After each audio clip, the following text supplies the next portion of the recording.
கல்லு பெத்த லாபம்.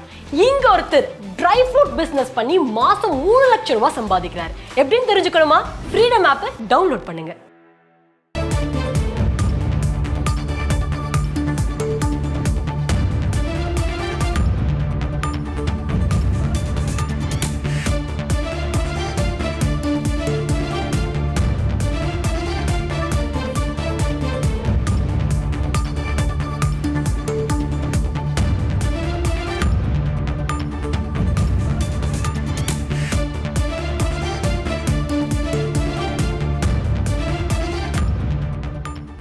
சுரங்கம் கனிம திருத்த சட்ட வரைவிற்கு நாடாளுமன்றத்தில் ஆதரித்து வாக்களித்துவிட்டு சட்டப்பேரவையில் தமிழ்நாட்டின் நலனுக்காக பேசுவது போல் நடிப்பதா என எதிர்க்கட்சித் தலைவர் எடப்பாடி பழனிசாமிக்கு முதலமைச்சர் ஸ்டாலின் கண்டனம் தெரிவித்திருக்கிறார். இது பற்றின மேலும் விவரங்களை செய்தியாளர் பாஸ்கர் வழங்கிட கேட்கலாம். பாஸ்கர் வணக்கம். முதலமைச்சர் ஸ்டாலின் வெளியிட்டிருக்கும் கண்டன பதிவில் என்ன தெரிவித்திருக்கிறார்? முழு விவரங்கள்.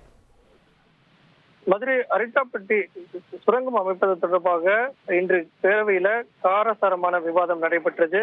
எதிர்க்கட்சி தலைவர் எடப்பாடி பழனிசாமி அவர்கள் பல்வேறு விதமான கேள்விகளை எழுப்பினார். தமிழக முதலமைச்சர் சுரங்கம் அமைக்க மாநில அரசு அனுமதிக்காது என்பதை திட்டவட்டமாக தெரிவித்திருக்கிறார்.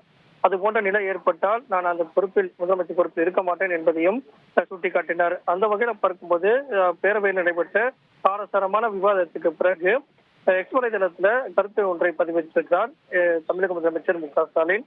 சுரங்கம் மற்றும் கனிம திருத்த சட்ட வரைவுக்கு நாடாளுமன்றத்தில் ஆதரவு அளித்தது அதிமுக என்றும் தமிழ்நாட்டின் நலனுக்காக பேசுவது போல எதிர்க்கட்சித் தலைவர் எடப்பாடி பழனிசாமி அவையில் பேசினார். துரோக வரலாற்றின் அடையாளமாக இருக்கிறார் என்பதை சுட்டிக்காட்டியும் சட்டப்பேரவையினர் சொன்னதைத்தான் மீண்டும் சொல்கிறேன். தமிழ்நாட்டுக்கு ஊறு உழைக்கக்கூடிய எந்த திட்டத்தையும் திமுக ஒருபோதும் அனுமதிக்காது என்பதை ஏற்கனவே பேரவையில் தெரிவித்தேன்.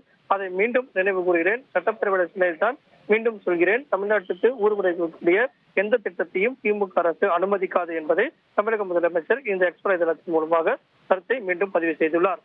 தகவல்களுக்கு நன்றி பாஸ்கர்.